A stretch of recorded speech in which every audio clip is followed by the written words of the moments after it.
while vulnerable people in the U.S. from other parts of the world are being deported and denied asylum despite real hardship.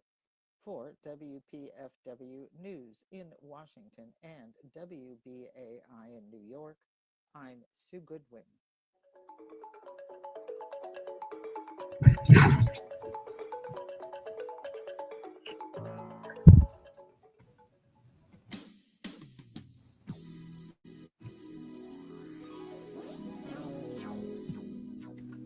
We people who are darker than blue, don't let us hang around this town and let what others say come true. Peace, everyone who is listening to my voice right now. Twice grown up shiftless I children. am Jackie Lukeman, and if it is 5 o'clock on Friday, it must be Darker Than Blue, the show where we talk about politics for the people you just heard Curtis Mayfield say are darker than blue. And peace, everybody listening on WPFW 89.3 FM on the airwaves, and those of you who are listening online at WPFWFM.org. Shout out to Uncle Junie, Aunt Clara, my cousin, brother, Stefan. Love you, Stephosaurus. Shout out to my little cousin, Alfred II, upon his graduation from Purdue University. You go, A2. And shout out to all of you, dear listeners, and you, dear viewers, who are watching on Black Liberation Media, on Lukeman Nation on Facebook, Black Liberation Media on Facebook, and Lukeman Nation on Patreon. Not on Instagram today because I'm still figuring that one out, y'all. I'm sorry. Forgive me. I'm past middle age. Dear listeners, I am so glad that you have joined me today on this auspicious Friday because we are in the midst of our spring pledge drive here on WPFW. And of course, we need your help, dear listeners and dear viewers, because do you realize that WPFW would not be on the air, could not stay on the air were it not for you all, for our listeners, for our viewers, and our supporters? We need your help. WPFW has been a site of resistance in defense of truth, justice, and culture for 48 years. Now, I'm 57 years old. That means this station has been on the air, standing on business for longer than I've been alive. So I'm certainly thankful that this medium exists for me to do my part in carrying this mission forward. Our spring membership drive is underway, like I said, and in these confusing and frightening times, my friends, your financial sustenance to maintain this medium and the truth you hear through it and the justice advocated for the people here on this medium, it is needed now more than ever. So, folks, I have a $400 goal for this hour, just $400 goal. So I know we can meet that goal, and I know that this station and this show is important to you, and you're important to us. You're important to me. If you weren't watching, I probably would not be here. If you weren't listening, I probably would not be here because WPFW is listener powered, listener supported. None of us would be here were it not for you and your support. Becoming a member of WPFW, therefore, dear listeners, dear viewers, it's not just a donation. It's an act of empowerment, solidarity, commitment to independent media that you can make right now. Did you know that 92% of the people listening and watching aren't actually members of WPFW? Imagine what we could do if just each of you listening to my voice, however you're hearing it, would stop what you're doing right now and pledge $10 a month, just 10. We would be unstoppable.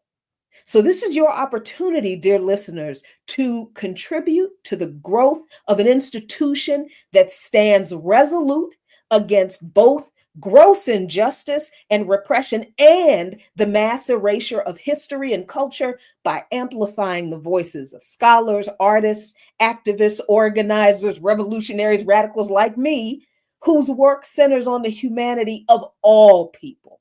You cannot erase a history that we here at WPFW will always lift up to keep you grounded in our shared struggle. So support the independent media that you love. Support Darker Than Blue. I've got a $400 goal for this hour. We can make it. Empower the station. And in doing that, you empower yourself, your neighborhood, your city, your world. How about that? Become a member today. Call 202 588 9739 or go to WPFWFM.org. You can contribute through Cash App by sending your donation to Cash App at $WPFWFM. That is $WPFWFM. Or send your donation via text to the number 801-801, and you are going to send the words WPFWFM to that number 801-801. WPFW works daily, every day, 24 hours a day, 7 days a week, to build the world we want to inherit by building a better world, one broadcast at a time. And I certainly hope that is how you see and hear this broadcast, because today, my friends, I'm going to talk about the F word, because everybody is saying the F word in this country these days. And it's so weird that people are right now. Oh, I'm not talking about my favorite cuss word. That's not what I'm talking about. That's not the F word I'm talking about. I mean fascism. Yeah.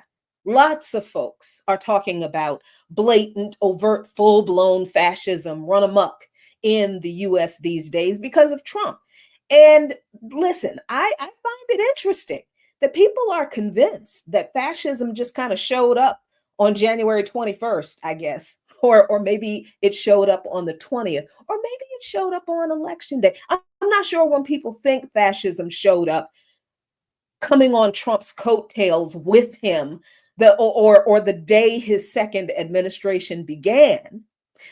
But people have not identified fascism in any aspect of America's history before Trump showed up on the political scene. And I think that is a serious problem if we think we are going to defeat fascism.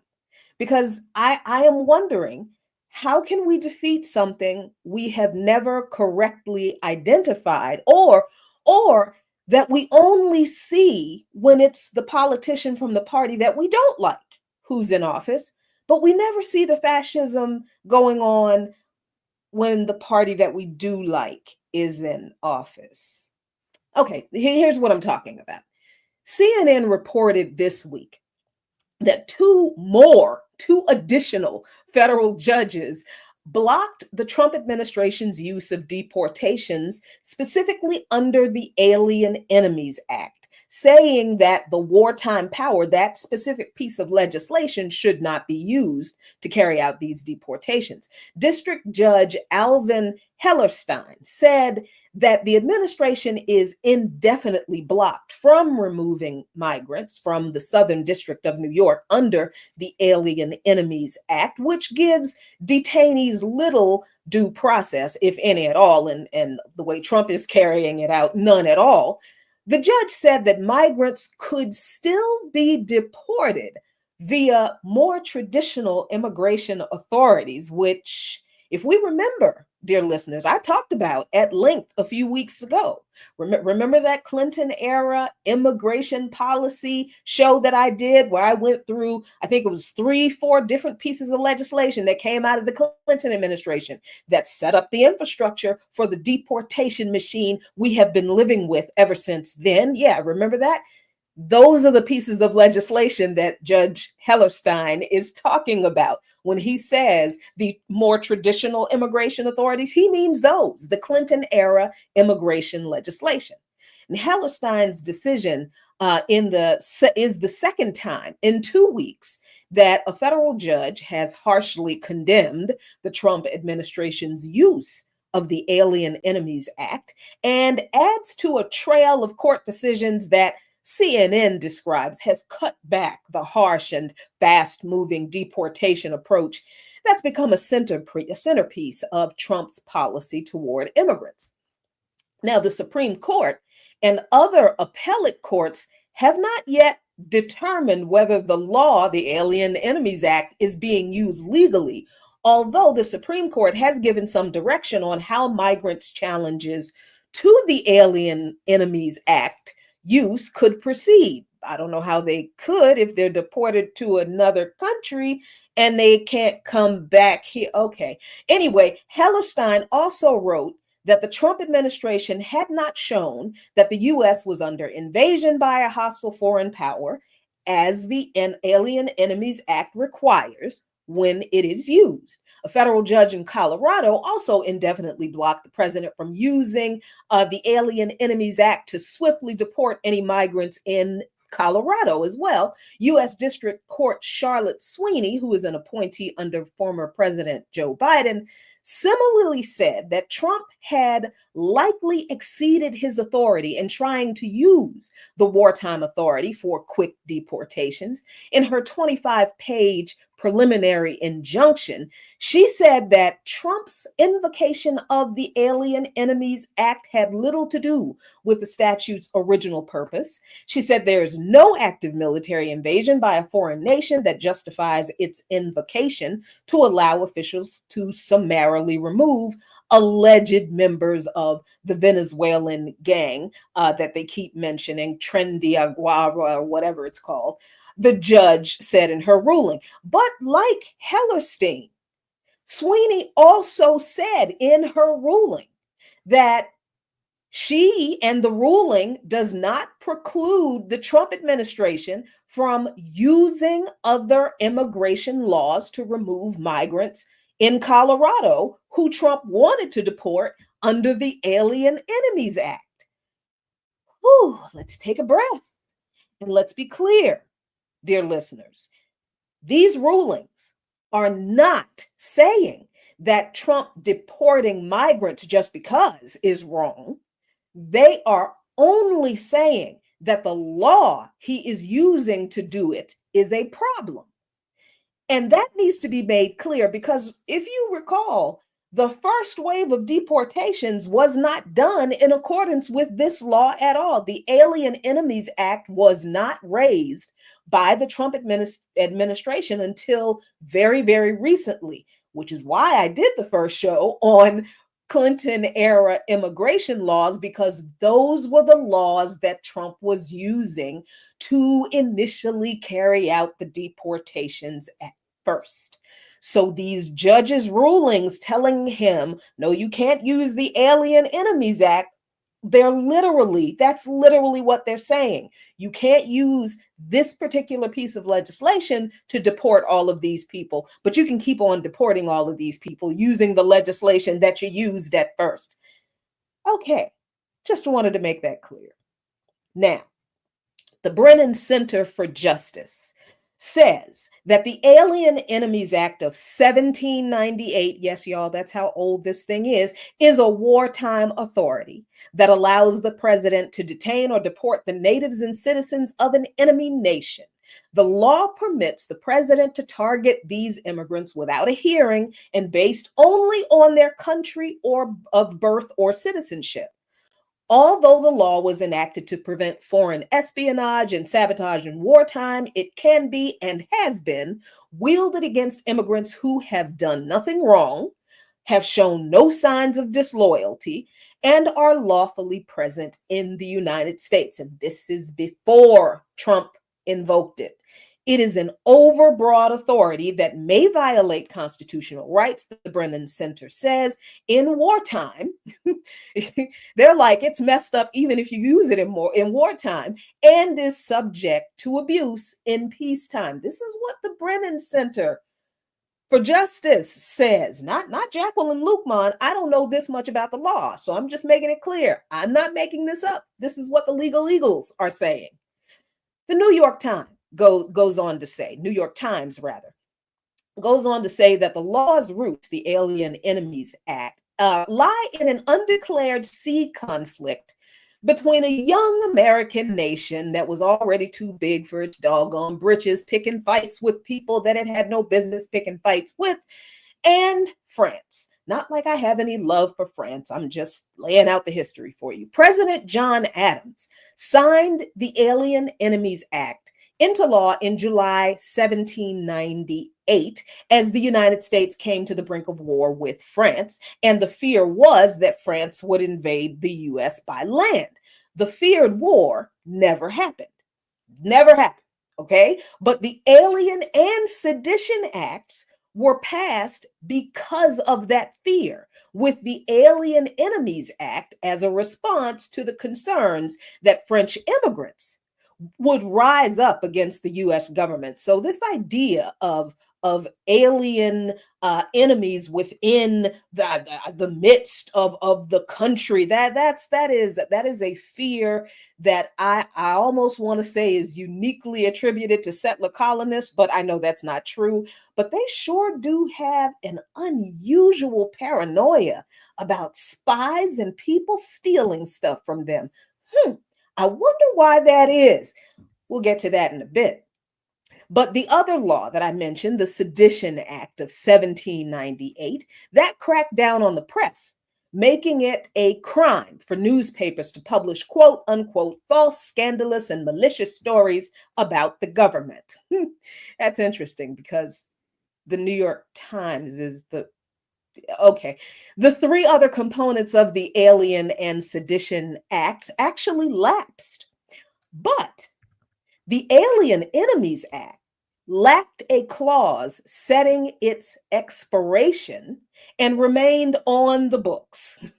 How convenient that the land thieving, genociding, enslaving settler colonists didn't put an expiration clause on the one law that targeted people they hated. And they could use that law to target whatever group of people they hated at the time, even if it was a different group of people than the people they hated the last time. That is how this law has been used. This is one of those, not a coincidence, that fascists would do this kind of fascist thing moments in US history. Because 14 years after the passage of the Alien Enemies Act, and there was no expiration date, so it was still there and on the books and all that kind of good stuff. President James Madison used the law to target British immigrants in the War of 1812. It was invoked only twice more in World Wars I and II, or as I like to call them, imperialist wars I and II, where the law was the justification for the detentions, expulsions, and restrictions targeting German, Austro-Hungarian, Japanese, and Italian immigrants based solely on their ancestry. The law is best known for its role in the Japanese internment. What is putting people in concentration camps if it's not fascism, folks? And I don't care that we call what was done to the Japanese internment camps. It's the same thing. It's a different word that means the same thing. And you know it is.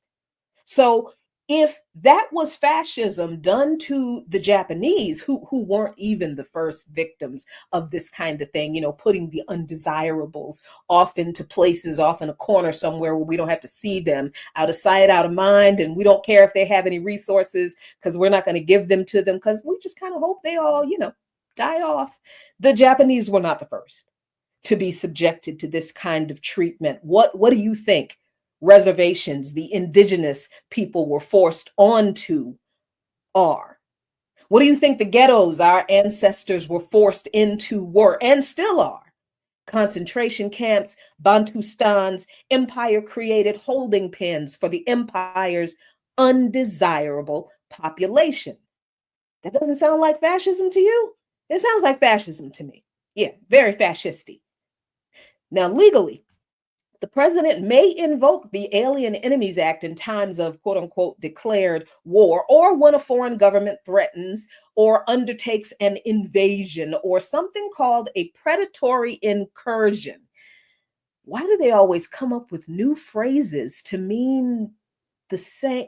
Anyway, yeah. So the law was created to invoke in times of an active invasion or something they call a predatory incursion against U.S. territory.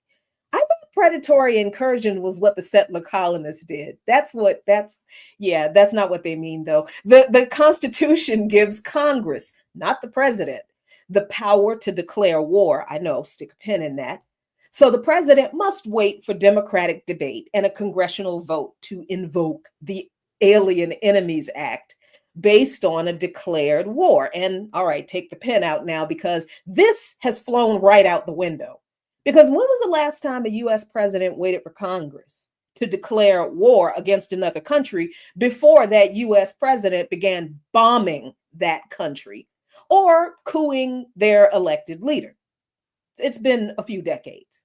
But the president doesn't actually need to wait for Congress to invoke the Alien Enemies Act because the president can decide when there is a threatened or an ongoing invasion or predatory incursion. The president has inherent authority to repel these kinds of sudden attacks. This is how the Brennan Center describes them or interprets the law, an authority that necessarily implies the discretion to decide when an invasion or predatory incursion is underway. When? But the question before US courts today that at least two judges have answered is whether the president can define what those terms mean as the president is using that discretion, right? Because today, the anti-immigration cabal behind all of this, and they're not all Republicans, nor are they all white, because the Black folks who are suddenly anti-immigrant and agreeing with this foolishness are terrifying to me. They should be terrifying to you, but they are real. They urge a non-literal interpretation of the words invasion and predatory incursion, specifically so that the Alien Enemies Act can be invoked in response to what they say is unlawful migration and cross-border narcotics trafficking. That's weird coming from the government that was responsible for the crack epidemic. Little money for what was it? Cocaine for money for the Contras to defeat the Sandinistas that the Contras lost. But we were stuck with the crack epidemic. Okay, yeah, but that's what this government claims that they're upset about. The not just the unlawful migration, but the cross-border narcotics trafficking. And that's also interesting to me because these are the same people who claim they're champions of biblical and constitutional literalism. But they're also arguing for a non-literal interpretation of what the words invasion and predatory incursion mean, so they can lie and say they are fighting human and drug trafficking, but really they're just getting rid of the people who look like they don't want them to be here. You know, people who look different from them, speak languages that they don't speak. And it's not even so much that they speak a particular language. They just don't like when people don't speak quote unquote English. But these are the same people who cannot tell the difference between how to use there, and there. You know what I mean. Anyway, this is not the first time that the Alien Enemies Act was used outside of war either. World War I ended in 1918, but the Woodrow Wilson administration used the law to intern German and Austro-Hungarian immigrants until 1920 for a whole nother 2 years. And World War II ended in 1945, but the Harry Truman administration used the law for internment and deportations until 1951. In its 1948 Ludicky versus Watkins opinion, a narrow majority of the Supreme Court upheld the Truman administration's extended reliance on the Alien Enemies Act, reasoning that it was not the judiciary's place to second guess the president on a matter as political as when a war terminates and wartime authorities expire. Now, this was a ruling from the US Supreme Court. Do you wonder why Trump believes he, as president, has the power to do what he's doing? The Supreme Court kind of said it didn't want to take sides in a fight between a president and Congress over this. And he and his advisors, evil as they are not ignorant of this fact. They know this. That's why they're doing it. Now, the courts should strike down any attempted peacetime use of the Alien Enemies Act. But the government is arguing that the political question doctrine prevents them from doing so. That's what that whole thing about the Supreme Court not being in the middle of a fight between the president and Congress, that is the political question doctrine. And the doctrine cautions the courts against addressing issues that fall within Congress and the president's constitutional duties and that lack judicially manageable standards for resolution. That's Brennan Law Center or Brennan Center for Justice language, not Jacqueline's. Jacqueline would say the court has decided they ain't gonna have nothing to do with a fight between the president and Congress, even if human rights are at stake. Okay. In the 1990s, in a little bit of a hat tip to the courts, the court did rely on the doctrine to dismiss claims from conservatives against the Clinton administration. I cannot make this up. This is so weird and convoluted that the conservatives claimed Clinton was permitting a migration invasion in violation of Article 4 of the Constitution. First of all, see how long these people have been trying to use this law. See, I told you, they know what they can and cannot do with this law, or at least they have an idea. They know that a legal precedent exists, and they are just throwing stuff up against the wall to see how much they can get away with. But second, y'all, they started this in the Clinton administration, the very same administration that capitulated to the GOP in passing all of that anti-immigrant legislation that came from so again, this is one of those examples, dear listeners and friends, where the conservatives are like, I'm going to eat your face, going to eat your face, going to eat it. I'm going to eat your face. I'm going to eat their face. I'm going to eat the people. I'm going to eat the faces of the people who are standing next to you. I'm going to eat your dog's face. I'm going to eat your cat's face, kids' face. I'm going to eat everybody's face. And that's the conservatives. And the liberals are sitting there going, what agreement can the two of us come to keep you from eating everybody's face? What if we make it so you can eat a few people's faces?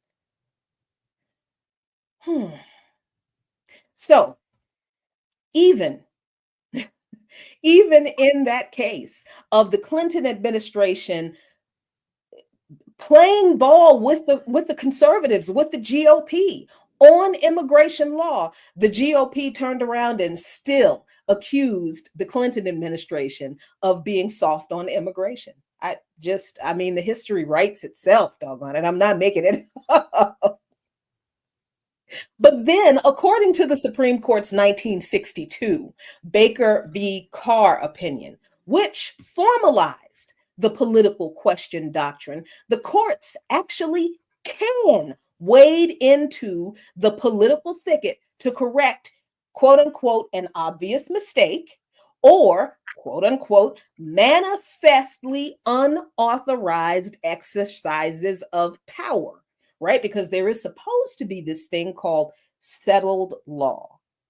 And of course, the question we all should be asking now is it really settled? And who's going to enforce this law if it is? But we'll get to that in a minute.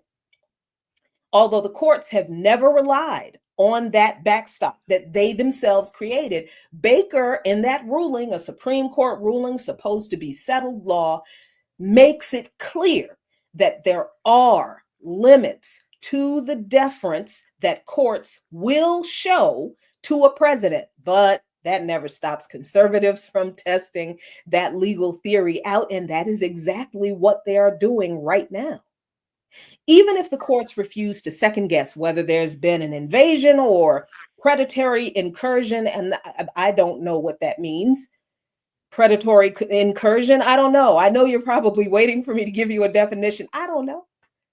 Because they just made up some more words for a thing that is not happening. It wasn't happening then, and it hasn't happened.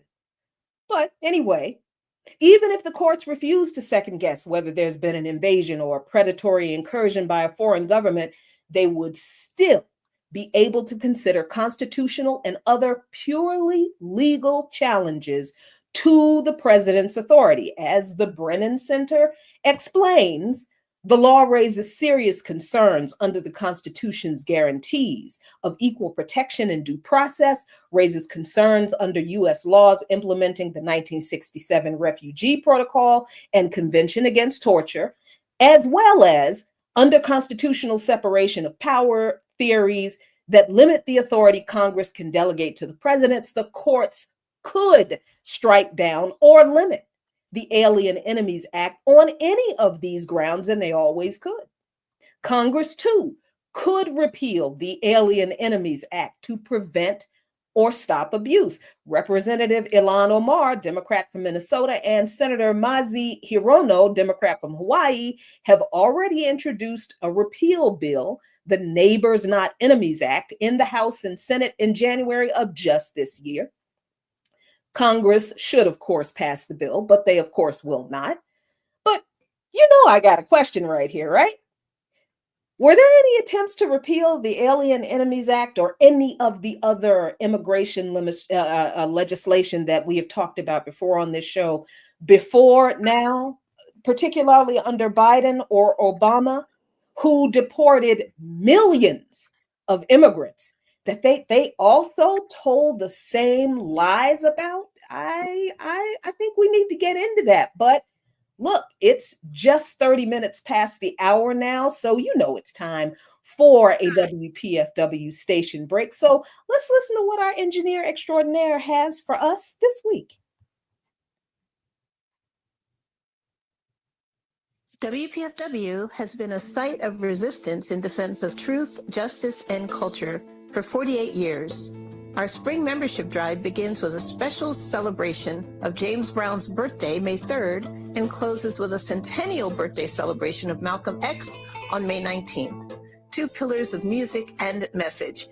Your financial sustenance is needed more than ever to continue this type of programming.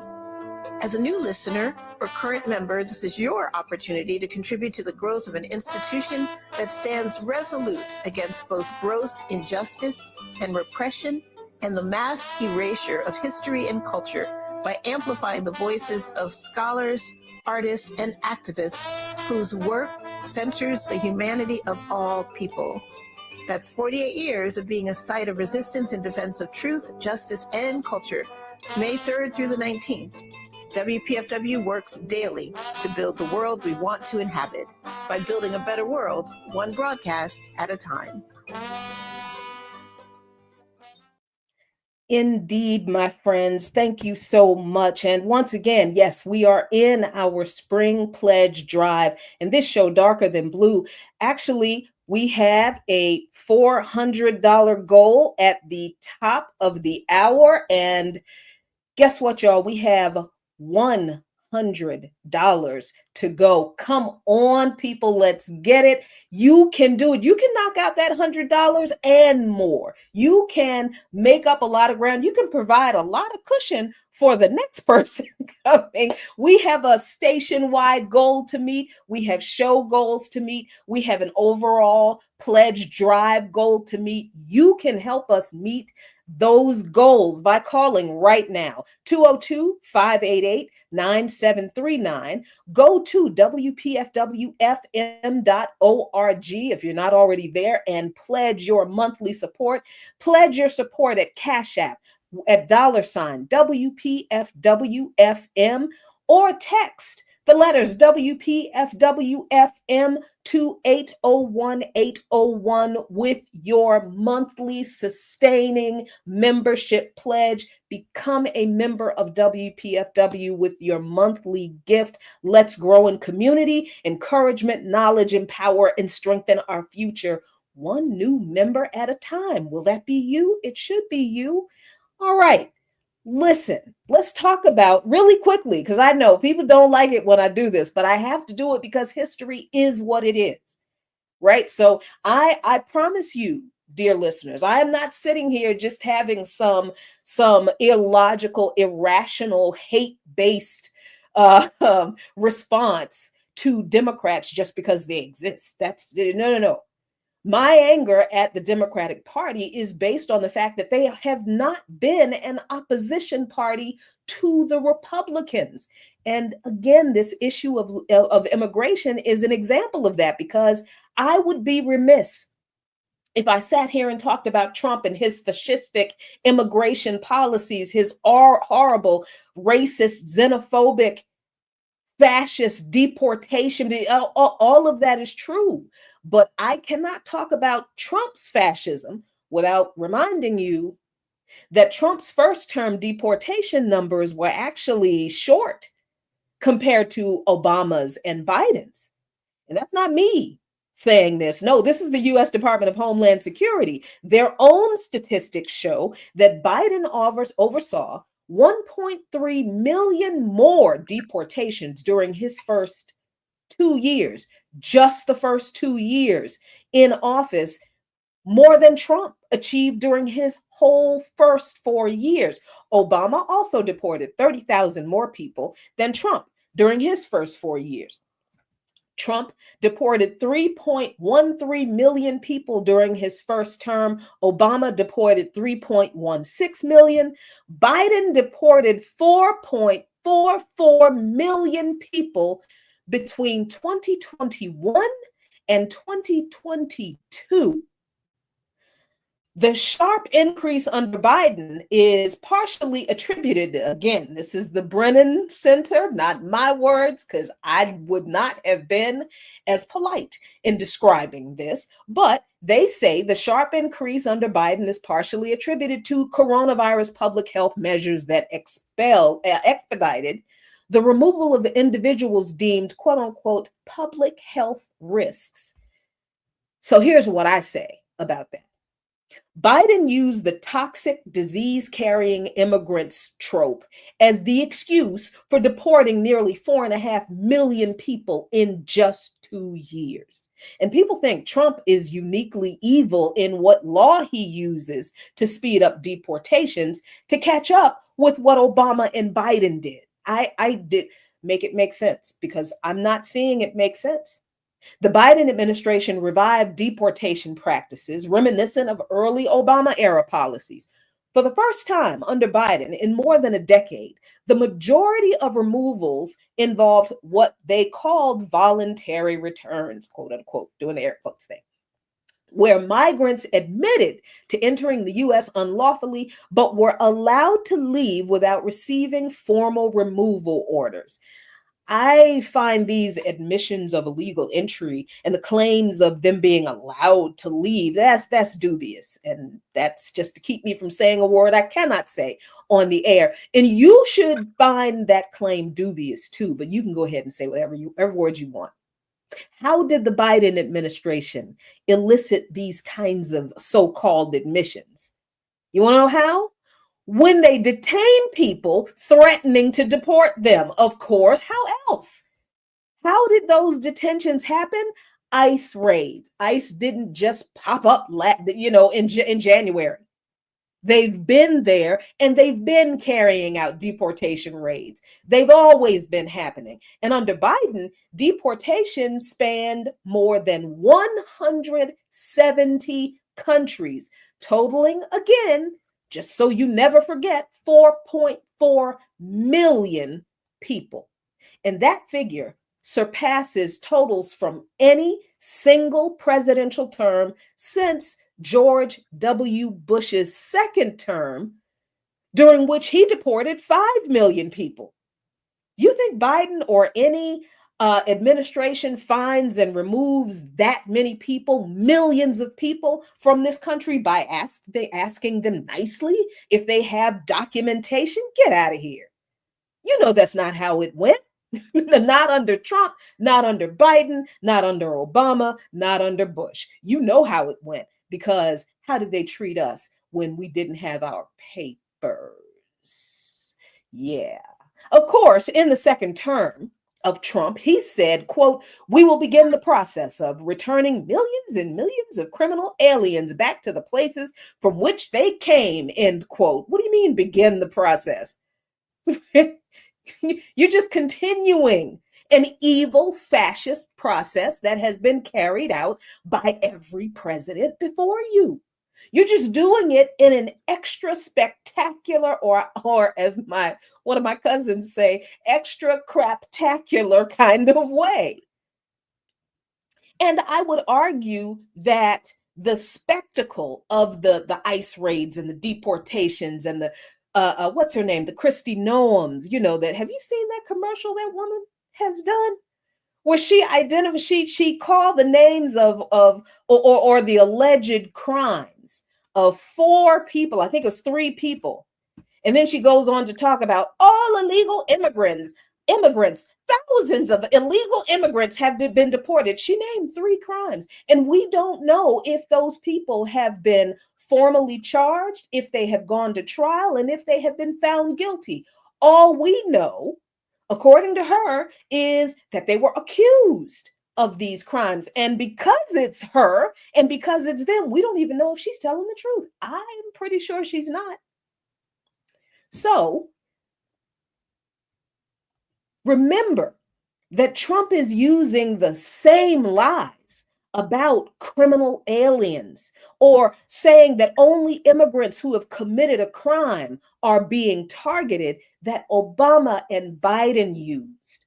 And honestly, every president before him has invoked this hateful, racist, xenophobic practice of deporting people back to countries that this country and those presidents created the conditions that people are migrating from in the first place. Other than the settler colonists, I must make it clear that there's no such thing as an illegal alien. The illegal aliens are the settler colonists who came here and stole this country. Nobody other than them is illegal on stolen land. And their descendants, by the way, who keep justifying the theft because they keep benefiting from it. So, of course, they're not going to want you to know about this history. They're not going to want you to know that they are the original criminals, that the settler colonists, the founding fathers, they didn't find anything.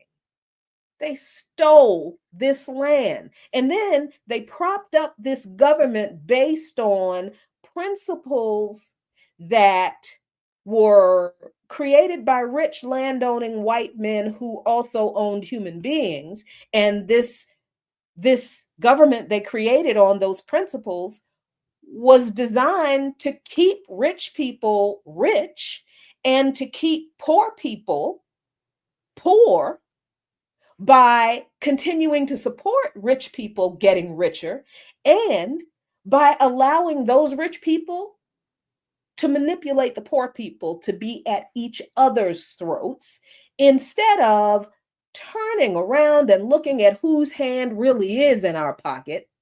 And it's not immigrants, it's not Black people, it's not disabled people, it's not trans people. Trans people are not the reason your eggs are expensive.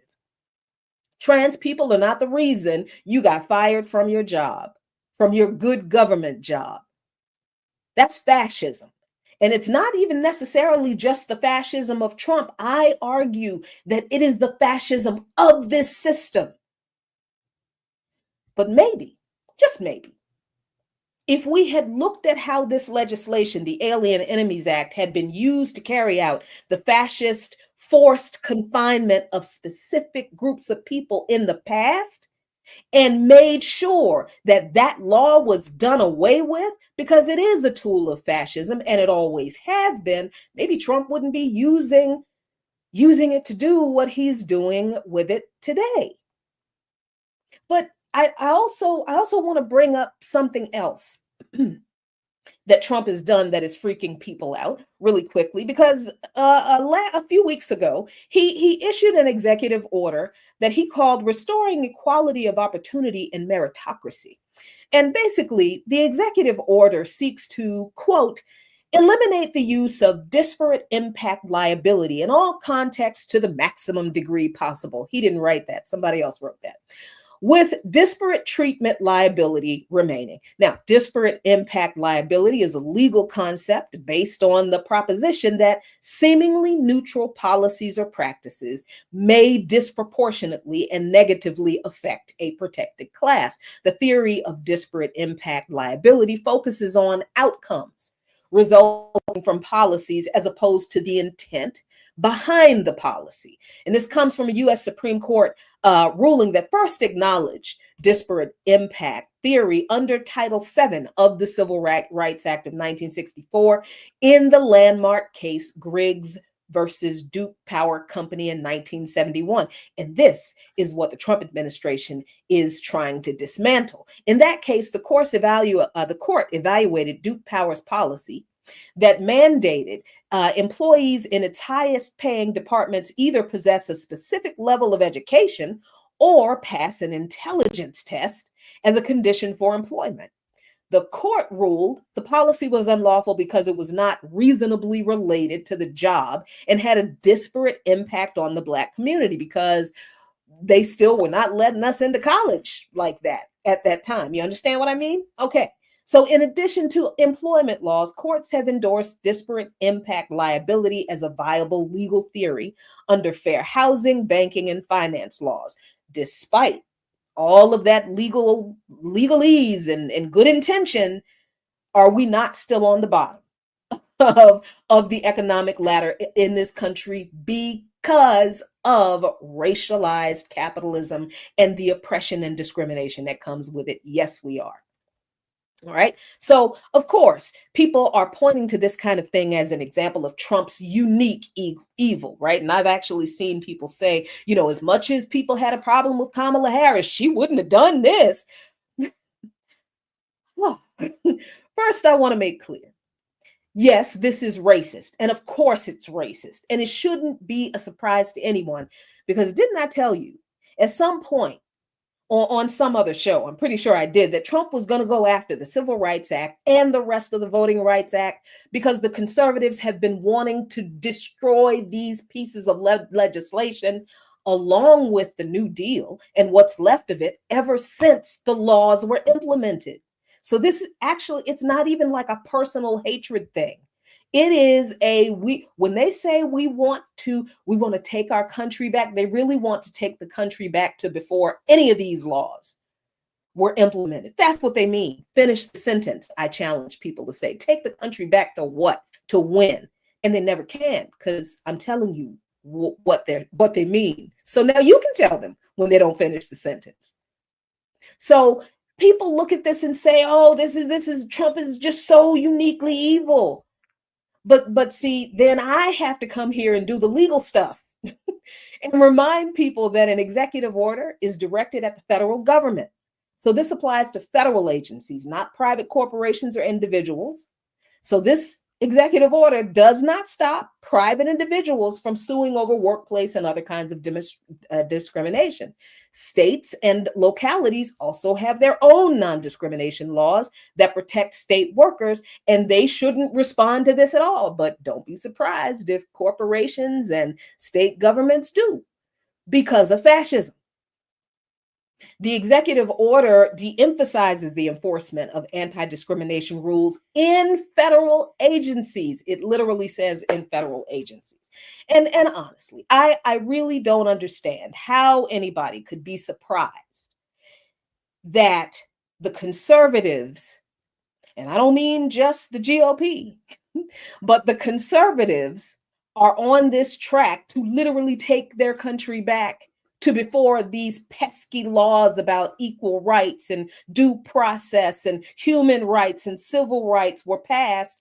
Because, like I said, how do you look at the history of this country and not see that the ideological foundations of one of the principal shaping facts of the history of this country are so ideologically similar to fascism? I don't see how you haven't caught on yet. Because slavery, fascism, cousins, if not brothers. Let's look at the similarities in the last 10 minutes that we 7 minutes that we have. Racial supremacy and dehumanization. And this is for all the folks who have been arguing with me that, America's not a fascist country, because I've been to Europe and I've seen fascism in Europe. And it's usually white people who say that, because they have never seen the way that we and indigenous people have been treated in this country as an expression of fascism. They just look at it as, oh, it's just racism. Oh, America just has a little racism problem. No, America is a fascist nation. And slavery proves it. How do I know that? Racial supremacy and dehumanization present in both slavery and fascism. The Dred Scott decision, Dred Scott v. Sanford, subjected Black people to pseudoscientific racism to justify their exploitation. Nazi Germany and other fascist regimes promoted racial hierarchies based on the same pseudoscientific racism. How about violent authoritarian control? Under slavery, slave codes, slave patrols, brutal punishments, whippings, lynchings, amputations, rape, enforced total dominance over enslaved people, mass murder, rebellions, that people literally fighting to live as free human beings, met with extreme brutal repression. Fascism, secret police, the Gestapo, concentration camps, state terror, crushed dissent, eliminated enemies. How about economics, exploitation, and forced labor? Under slavery, well, that's what slavery was. Enslaved labor built the agrarian economy of the South and the economy of this country. Profits flowed to white elites while denying wages, rights, or mobility to the enslaved, and ravaged poor white people too. But poor white people were turned against Black folks by the rich white people who were profiting off of the enslavement and the degradation of both the enslaved Black population and the poor white population. Fascism, Nazis used slave labor in camps and exploited occupied territories for resources and manpower. Propaganda and ideological indoctrination.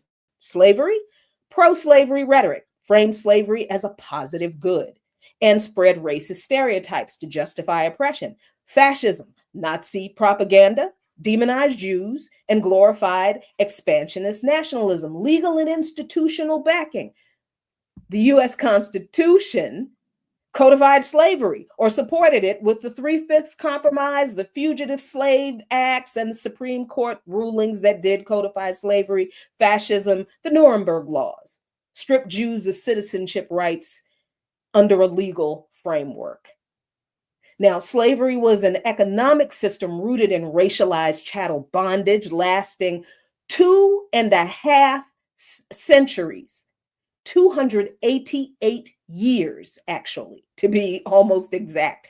Fascism was a 20th century political ideology emphasizing ultranationalism, militarism, and totalitarian state control. Both systems relied on violence, dehumanization, and institutional power to maintain oppression. They're not identical, no, but the parallels do reveal how extreme ideologies normalize atrocities. And the parallels do expose the fascistic elements of not just slavery, but the entire legal and societal framework in this country that supported it. And here is where I have to remind people, dear listeners, that Fascistic ideology, whether it is full blown fascism or just a little bit of, oh, that's so uncomfortable for me, but if I just look away, it won't bother me as long as the price of my eggs don't go up because the Democrats aren't doing what the Republicans did. Oh my God, what they did was so awful. The reason fascism breeds and spreads, takes root, is because people ignore it. People pretend like it's not what it is. People pretend as if this one thing is an isolated part. It's an anomaly. This is not who we are. Whenever I hear USians say that about what any politician is doing in this country or abroad, I know those people do not know the history of this country and do not understand that this country was founded not by the founding fathers and on Judeo-Christian values or on freedom, or it wasn't founded, for people looking for religious freedom. No, this country and the society that grew from it was founded on fascist principles. That is what pan-European settler colonial white domination ideology is, which means Zionism is also fascism. It does not matter whether it is a Republican president carrying out policies that violate the human rights and dignity of people, whether it's a Democrat president carrying out the same policies, but in a nicer, more acceptable, less horrific looking in public kind of way.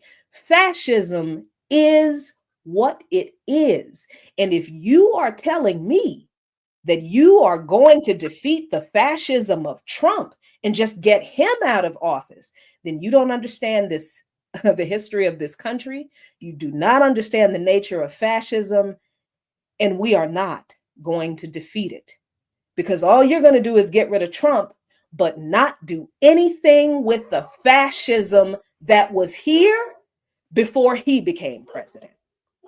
But I am out of time for this show. There is never enough time, but I have to tell you that we are just down to $75 to go. And I know you can do that. You can absolutely knock that out. Dear friends, dear listeners, please call still 202-588-9739. Go to WPFWFM.org.